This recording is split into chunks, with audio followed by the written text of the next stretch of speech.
السلام علیکم ناظرین، وقف ترمیمی بل پاس ہو چکا ہے اور ہندوستان کے مختلف حصوں میں مسلمان احتجاج بھی کر رہے ہیں، لیکن اس بل کے واپس ہونے کی کوئی امید نہیں ہے۔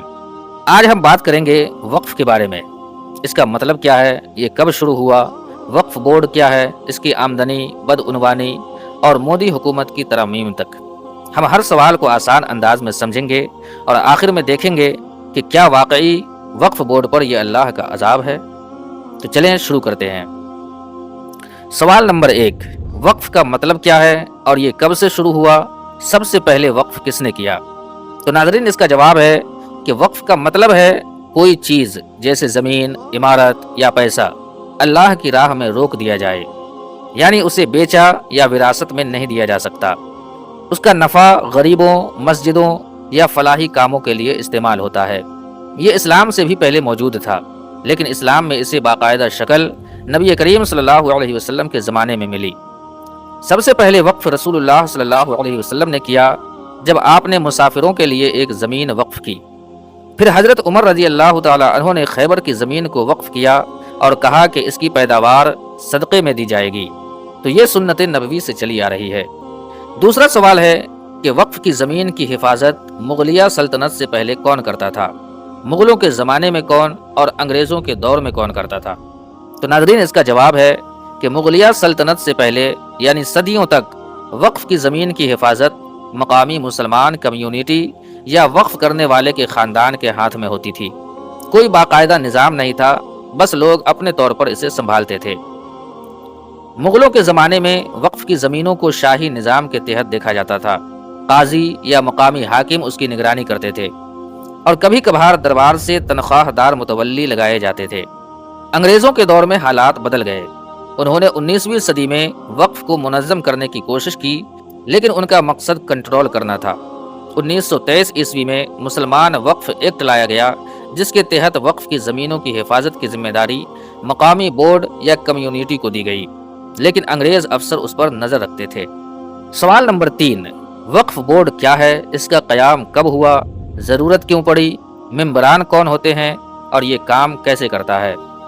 ناظرین، اس کا جواب ہے وقف بورڈ ایک قانونی ادارہ ہے جو وقف کی جائیدادوں کو سنبھالتا ہے۔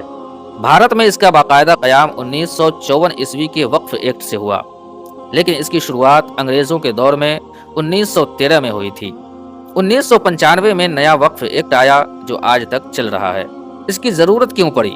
کیونکہ وقف کی زمینوں پر قبضے اور بد انتظامی بڑھ گئی تھی۔ لوگ اسے ذاتی مفاد کے لیے استعمال کرنے لگے تھے، تو ایک نظام کی ضرورت تھی۔ ممبران میں مسلم رہنما، علماء، وکیل اور سرکاری نمائندے ہوتے ہیں۔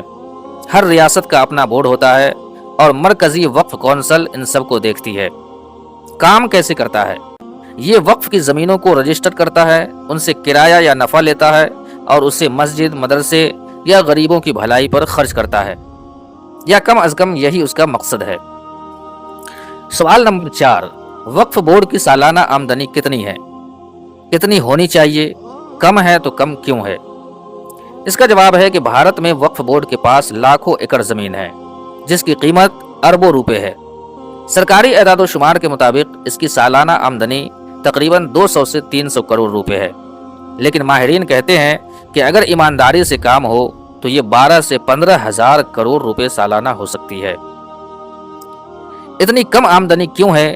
تو اس کا جواب ہے بدعنوانی، خراب مینجمنٹ اور زمینوں پر غیر قانونی قبضوں کی وجہ سے بہت سی جائیدادیں رجسٹرڈ ہی نہیں ہیں، اور جو ہیں ان کا کرایہ مارکیٹ ریٹ سے بہت کم ہے۔ سوال نمبر 5، وقف کی پراپرٹی کے کاغذات کیوں نہیں بن پائے؟ تو اس کا جواب ہے کہ وقف کی بہت سی زمینوں کے کاغذات اس لیے نہیں بنے کیونکہ کئی زمینیں صدیوں پرانی ہیں اور ان کے دستاویز گم ہو چکے۔ اسی طرح لوگوں نے زبانی طور پر وقف کیا، تحریری ثبوت نہیں چھوڑا۔ تیسرے، بد انتظامی کی وجہ سے بورڈ نے کاغذات بنانے کی زحمت ہی نہیں کی۔ چوتھے، کچھ زمینوں پر قبضہ ہو گیا اور کاغذات بنانے کا عمل روک دیا گیا۔ نتیجہ یہ ہے کہ آج لاکھوں جائیدادوں کی قانونی حیثیت واضح ہی نہیں ہے۔ سوال نمبر 6، بورڈ میں بدعنوانی کس حد تک ہے اور مسلمانوں نے آواز کیوں نہیں اٹھائی؟ ناظرین، بدعنوانی بہت زیادہ ہے۔ زمینوں پر غیر قانونی قبضے، جعلی کرایہ داری اور آمدنی کو ذاتی استعمال میں لانا عام ہے۔ کچھ بورڈ ممبران خود اس میں ملوث ہوتے ہیں۔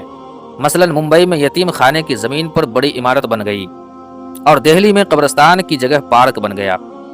مسلمانوں نے آواز کیوں نہیں اٹھائی؟ تو اس کا جواب ہے کہ کچھ مسلمانوں نے آواز اٹھائی لیکن زیادہ تر خاموش رہے، کیونکہ بورڈ میں سیاسی اثر و رسوخ والے لوگ زیادہ ہیں، ان سے ڈر لگتا ہے۔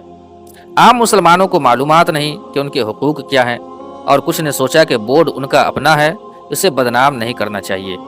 سوال نمبر 7، مودی حکومت نے وقف میں کیا ترمیم کیا ہے؟ اس کے فائدے کیا ہوں گے اور کیا نقصان ہوں گے؟ مودی حکومت نے جو ترمیم کی ہے وہ پہلا ہے، سرکاری افسر یعنی کلکٹر یہ فیصلہ کرے گا کہ کون سی زمین وقف کی ہے۔ بورڈ میں غیر مسلم ممبران اور CEO ہوں گے۔ تمام جائیدادوں کو رجسٹر کرنے کا مرکزی نظام بنے گا۔ اس کے فائدے کیا ہوں گے؟ تو شفافیت بڑھ سکتی ہے، زمینوں کا ریکارڈ بنے گا، آمدنی میں اضافہ ہوگا اگر ایمانداری سے عمل ہو۔ نقصانات کیا ہوں گے؟ بورڈ کی خود مختاری کم ہوگی، حکومت کا کنٹرول بڑھے گا، اور کچھ لوگ کہتے ہیں کہ یہ مسلمانوں سے جائیدادیں چھیننے کی سازش ہے۔ آمدنی بڑھ سکتی ہے لیکن اس کا انحصار عمل پر ہے۔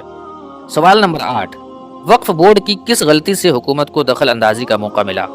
ناظرین، بورڈ کی سب سے بڑی غلطی ہے بد انتظامی اور بدعنوانی، زمینوں کا ریکارڈ نہ رکھنا، آمدنی کو صحیح استعمال نہ کرنا اور قبضوں کو روکنے میں ناکامی۔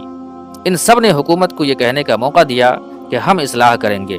اگر بورڈ خود شفاف ہوتا تو شاید حکومت کو اتنا بڑا قدم اٹھانے کی ضرورت نہ پڑتی۔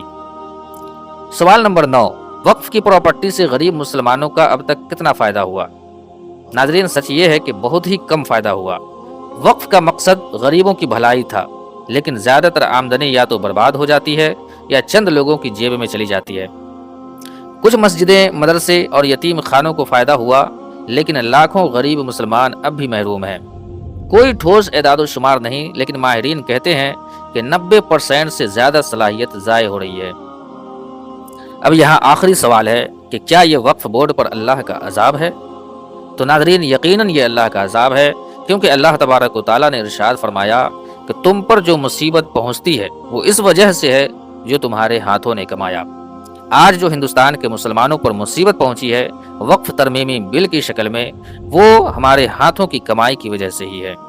اب کسی کے ذہن میں یہ سوال آ سکتا ہے کہ بدعنوانی، غلط طریقے سے پیسے کو خرچ کرنا، یہ سارے برے کام تو وقف میں بیٹھے لوگوں نے کیا، وقف بورڈ کے ذمہ داروں نے کیا، پھر ہندوستان کے تمام مسلمانوں پر کیوں مصیبت آئی؟ تو ایسے مسلمانوں کو بنی اسرائیل کا وہ واقعہ یاد رکھنا چاہیے جب اللہ تبارک و تعالیٰ نے ایک بستی پر عذاب نازل کرنے کے لیے فرشتوں کو بھیجا، کیونکہ وہاں بہت سارے لوگ اللہ کی نافرمانی میں زندگی بسر کر رہے تھے۔ تو فرشتوں نے سوال کیا، یا اللہ، اس بستی میں تیرے بہت سارے نیک بندے بھی ہیں جس نے کبھی تیری نافرمانی میں زندگی نہیں گزارا، کیا اس پر بھی عذاب نازل کیا جائے؟ تو اللہ تبارک و تعالیٰ نے ارشاد فرمایا کہ ہاں، ان پر بھی عذاب نازل کرو اور اس کی چیخیں مجھے سناؤ، کیونکہ اس بستی میں جو بہت سارے لوگ میری نافرمانی کرتے ہیں اسے یہ لوگ دیکھتے ہیں لیکن کبھی اسے روکنے کی کوشش نہیں کی، اس لیے ان تمام لوگوں پر میرا عذاب نازل کرو۔ تو ناظرین، یاد رکھیں، جرم کرنے والا انسان جتنا برا ہے اتنا ہی برا انسان وہ بھی ہے جو جرم کو دیکھے اور خاموش رہے، آواز نہ اٹھائے۔ وقف بورڈ ہمیشہ منمانی کرتا رہا اور مسلمان خاموش تماشائی بنے رہے۔ یہی وجہ ہے کہ آج تمام مسلمانوں پر ایک عذاب نازل ہوا ہے، وقف بورڈ ترمیمی بل کی شکل میں۔